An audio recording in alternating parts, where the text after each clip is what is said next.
kalau rasio pajak dinaikkan menjadi 23%. Dalam simulasi kami, angka itu hampir tidak masuk akal.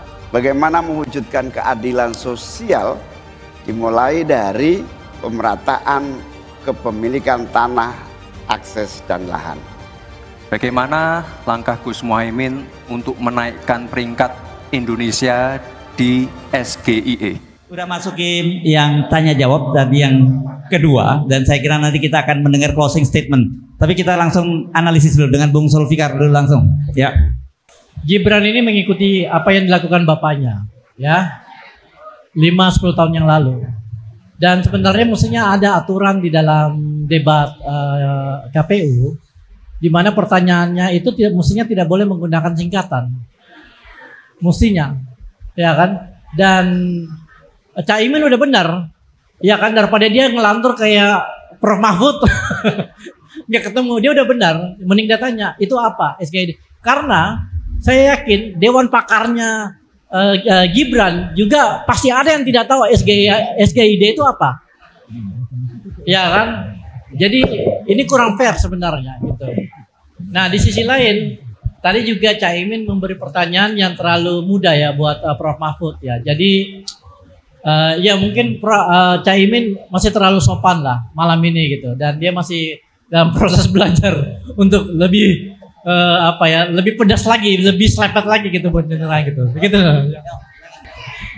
Ya mestinya debat itu nggak usah pakai aturan bertanya ke ini, bertanya ke itu. Biarin aja bercakap-cakap di situ kan, supaya terlihat dinamikanya tuh, sehingga nggak ada kesempatan orang mau nipu dengan istilah seperti itu kan, istilah yang sangat teknis tuh. Sama-sama kita nggak tahu nifidek, fedinik, nififik. Itu kalau saya sebutin begituan juga.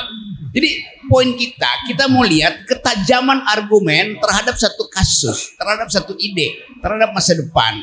Nah itu tidak terjadi karena ini juga soalnya KPU terlalu hati-hati itu, sehingga bahkan ngambil dari fishbowl itu ada 10 bowl di situ, ngapain? Jadi biarkan, kalau bisa tiga-tiganya suruh ngoceh aja di situ, nanti kita yang nilai itu apa yang terjadi di atas panggung. Dan kelihatannya memang Gibran dipersiapkan untuk menjebak, itu masalahnya tuh. Dan Mahfud anggap ya biasa aja tuh. Ternyata Mahfud juga tidak mampu untuk melihat jebakan itu tuh di meja Caimin. Jadi sebetulnya keadaan ini dimaksudkan untuk menguji apakah flow dari perdebatan itu memang udah ada di otak atau masih mesti nyontek-nyontek. Gibran bahkan tentang istilah apa tadi? SGID. Saya Gibran ingin duduk jadi presiden. Kan Caimin bisa bercanda begitu sebetulnya. Jadi soal-soal begituan yang dibikin terlalu tegang di atas panggung tidak plastis itu soalnya. Jadi sekali lagi dalam upaya untuk mencegah terjadinya duel kekonyolan, maka KPU bikin aturan yang justru terlalu teknis gitu kira-kira. Harus benar. Yes. Oke, jadi saya teringat betul ini debat 5 tahun yang lalu ya, ketika Pak Jokowi tanya unicorn kepada Pak Prabowo ya, sebenarnya pada waktu itu. Dan belakangan kita tahu sebenarnya Pak Jokowi juga nggak tahu apa sebenarnya unicorn itu, karena yang unicorn yang banyak disebut oleh Pak Jokowi itu kita nggak tahu gimana hasilnya kan gitu ya.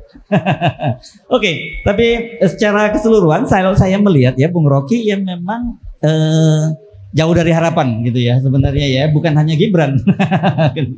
Iya, jadi kita mau nonton sesuatu yang walaupun lucu tapi ngalir. Ini dua-duanya, ini kelihatannya di antara tiga ini itu berupaya untuk saling nabrak, tapi posisinya mundur semua kan. Jadi nggak mungkin tabrakan sambil mundur. Itu soalnya. Jadi mesti ada pelatihan ilmu retorik, logik, bagaimana cara mengalahkan psikologi, bahasa tubuh, atau mempermainkan suasana itu nggak ada. Jadi mereka ini mesti banyak latihan di FNN.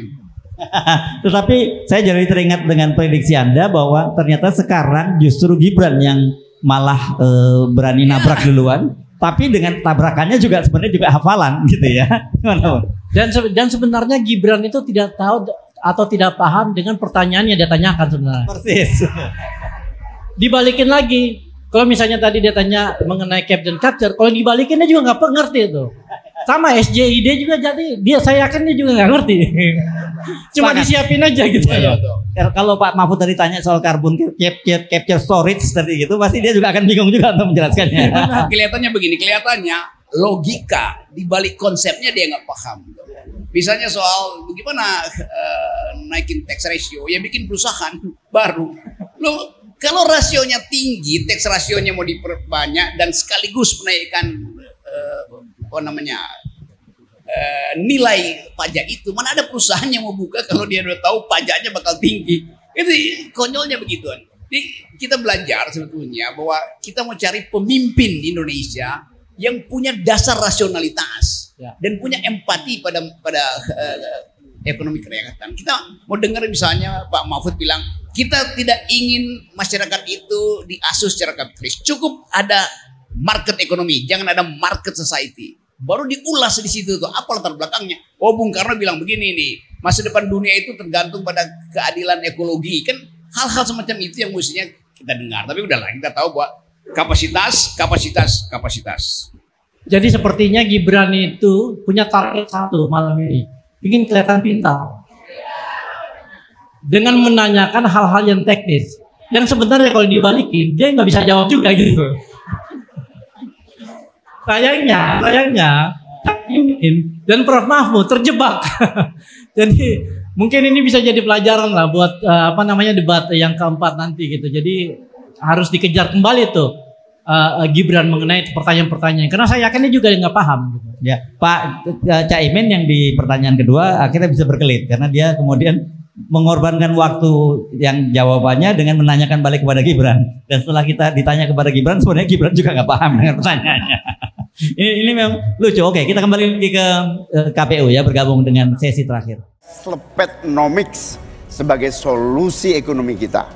Segala ketidakadilan kita selepet. Ini kesempatan kita untuk meningkatkan produktivitas nasional. Peluang untuk menuju Indonesia emas makin terbuka lebar. Segala kebijakan pemerintah harus mengutamakan kemakmuran dan kesejahteraan rakyat, termasuk memelihara fakir, miskin, dan anak terlantar seperti ketentuan pasal 34 ayat 1 Undang-Undang Dasar. Ya baik, kita beri applause untuk sesi yang terakhir tadi sekaligus menutup ya. Tahu tepuk tangan, ayo mana suaranya? Ayo. Ya. Kita kasih juga ulasan terakhir, kalau ini bukan closing statement. Silakan Bung Zulfikar, setelah itu baru Bung Rocky Gerung sebagai closing. Ini adalah debat pertama buat Caimin, jadi mesti kita pahami juga gitu. Jadi kalau misalnya ternyata performansnya itu tidak terlalu menggembirakan, ya itulah yang kita harus terima gitu. Tetapi kita masih bisa bersyukur. Kenapa? Karena ternyata Pak Mahfud lebih buruk dari Caimin. Jadi masih ada hal yang bisa disyukuri. Tapi tadi barusan saya bilang ke teman-teman Dewan Pakar, debat keempat Caimin harus menang. Jadi kita minta nanti kita akan siapkan Caimin untuk benar-benar siap dan kemudian tidak sungkan-sungkan lagi menyerang Gibran. Jadi itu target kita gitu. Terima kasih.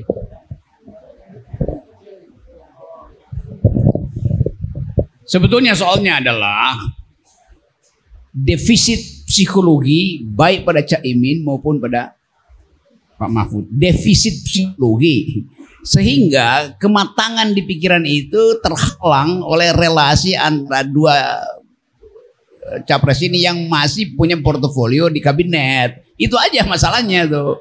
Jadi karena itu kita suka terangkan, kalau mau perang itu tanggalkan jejak-jejak mantan, itu masalahnya.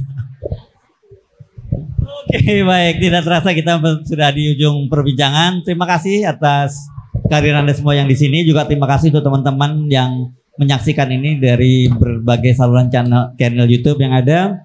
Saya tahu bukan hanya dari dalam negeri, tapi teman-teman juga di luar negeri banyak sekali yang sejak sore menanyakan kepada saya jam berapa ini acara akan dimulai. Tapi kita sudah menyaksikan bagaimana debat cawapres tadi, dan orang memang sejak awal ekspektasinya bukan soal substansi, tapi soal lebih pada atraksi. Tapi saya setidaknya malam ini kita cukup terhibur lah dengan atraksinya. Jangan ngomongin substansi dulu. Saya Ersun Arif dari Forum News Network mengucapkan terima kasih Wassalamualaikum warahmatullahi wabarakatuh.